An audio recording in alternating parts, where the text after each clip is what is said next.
నమస్తే అండి. కూటమిగా ఎన్నికలకు వెళ్ళటం, ఎన్నికల్లో విజయం సాధించటం అంతవరకు బాగానే ఉంది. కాకపోతే ఏంటంటే ఈ పార్టీలకు వేటికి మధ్య భావసారూప్యత లేదు. ఒక్కొక్క పార్టీ విధానం ఒక్కొక్కటి. తెలుగుదేశం పార్టీ ఉంది అంటే వాళ్ళ వాళ్ళ పార్టీ విధానం వేరు. అధికారంలో లేనప్పుడు ఒకలా ఉంటుంది, అధికారం వచ్చిన తర్వాత ఒకలా ఉంటుంది. అక్కడ ఆ పార్టీ కార్యకర్తలు అధికారంలోకి వచ్చిన తర్వాత వాళ్ళ యొక్క వ్యవహార శైలి కొంచెం భిన్నంగా ఉంటుంది. అధికారం మాదే, మేమేం చేసినా చెల్లుబాటు అవుతుందనే ఒక రకమైన ఆధిపత్య ధోరణి సహజంగానే ఆ పార్టీ మొదటి నుంచి కూడా ఆ పార్టీ అధికారంలో ఉన్నప్పుడు వాళ్ళ యొక్క కార్యకర్తల నడవడిక కానీ వాళ్ళ యొక్క కార్యకర్తల ప్రవర్తన కానీ అలాగే ఉంటుంది. ఈ బీజేపీ వాళ్ళకు వచ్చేటప్పటికి వీళ్ళ యొక్క ప్రవర్తన కొంచెం భిన్నంగా ఉంటుంది. వాళ్ళు కొన్ని విధానాల పరంగా సిద్ధాంతపరంగా వాళ్ళ యొక్క వ్యవహార శైలి ఉంటుంది.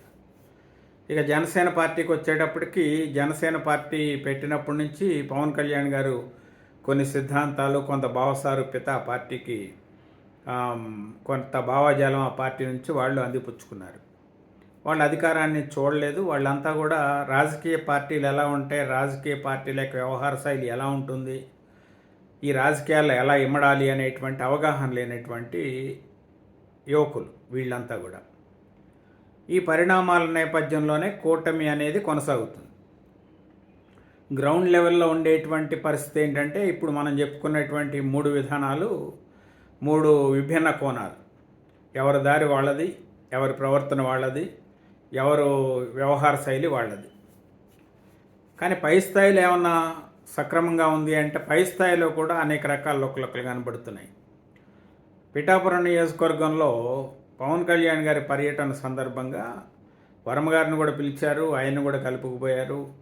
కాకపోతే పవన్ కళ్యాణ్ గారు రావడానికి ముందు ఆయన కొంత అసహనాన్ని వ్యక్తం చేయటం, ఆ బిందు మాధవి గారు ఎస్పీ గారితో వివాదపడటం, మమ్మల్ని అవమానిస్తున్నారని చెప్పటం, ఇవన్నీ ప్రోటోకాల్. డిప్యూటీ సీఎం పర్యటనలో ప్రోటోకాల్ పాటిస్తారు.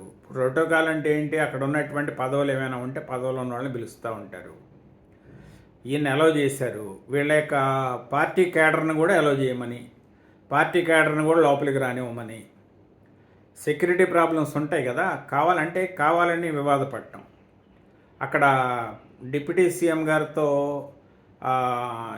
కార్యక్రమం జరుగుతూ ఉంటే ఆ కార్యక్రమాలను సహించలేక, లేకపోతే అసూయ, అసంతృప్తి, ఆగ్రహమో తెలియదు, కొంత అధికారులపైన ఆగ్రహాన్ని వ్యక్తం చేయటం. మరొక వైపున ఏంటంటే రీసెంట్గా విశాఖపట్నంలో క్లబ్కి సంబంధించిన దానిపైన రఘురామ్ ఆయన బీజేపీ ఎమ్మెల్యే రాజుగారు, విష్ణుకుమార్ రాజు గారు ఏదో కంప్లైంట్ చేశారని చెప్పి ప్రెస్ ఎదురుగానే, మీడియా ఎదురుగానే గంటా శ్రీనివాసరావు గారు ఆయనపైన ఆగ్రహాన్ని వ్యక్తం చేయటం. మీ నియోజకవర్గానికి సంబంధించిన విషయాలు మీరు పట్టించుకోవాలి, నా నియోజకవర్గంలో నాకు సంబంధం లేకుండా మీరు కంప్లైంట్లు ఇవ్వటం ఏంటి, మీరు మాట్లాడటం ఏంటి అని చెప్పి బహిరంగంగానే ఆయన పైన అసంతృప్తిని, ఆగ్రహాన్ని వ్యక్తం చేసినటువంటిది. ఇట్లా ఒక నియోజకవర్గం కాదు, రకరకాల అనేక నియోజకవర్గాల్లో ఒకళ్ళకొకళ్ళకి సమన్వయం కుదరట్లా. సహజంగానే ఏంటంటే పొలిటికల్ లీడర్స్లో కొంత ఈగో ఉంటుంది. నాకు సంబంధించిన విషయాల్లో ఇంకొకళ్ళు జోక్యం చేసుకోవటం ఏమిటి, నేను చెప్పిందే జరగాలి, ఎమ్మెల్యేని అయ్యుండి లేకపోతే ఎంపీని అయ్యుండి నా మాట కాదని వాళ్ళు చేయటం ఏంటి అనే విషయాలు. అదేవిధంగా అనకాపల్లిలో సీఎం రమేష్ గారికి సంబంధించిన వాటిలో కూడా ఆయన ఎంపీగా అన్ని నియోజకవర్గాల్లో ఆయన ఏళ్ళు పెడుతున్నాడు, ఆయన అన్నింటిలో జోక్యం చేసుకుంటున్నాడు, ఎమ్మెల్యే విషయాలు ఆయనకి ఎందుకు అనేటువంటిది కొంత అక్కడ ఉన్నటువంటి స్థానిక ఎమ్మెల్యేలకి, ఎంపీ గారికి మధ్య జరుగుతున్నటువంటి కొన్ని సంఘటనలు. ఇలాగే అనేక చోట్ల, రాష్ట్ర వ్యాప్తంగా కూడా అనేక చోట్ల ఇవన్నీ భూతద్దంలో పెట్టి పెద్దవాటిగా చూడాల్సిన అవసరం లేకపోవచ్చు. కానీ అంటే 3 పార్టీలు ఎంత సమన్వయంతో ఉన్నా అక్కడక్కడ జరిగేటువంటి ఇలాంటి సంఘటనలు ఇవి కూడా కొంత ఫోకస్ అవుతున్నటువంటి పరిస్థితి అయితే కనబడుతుంది.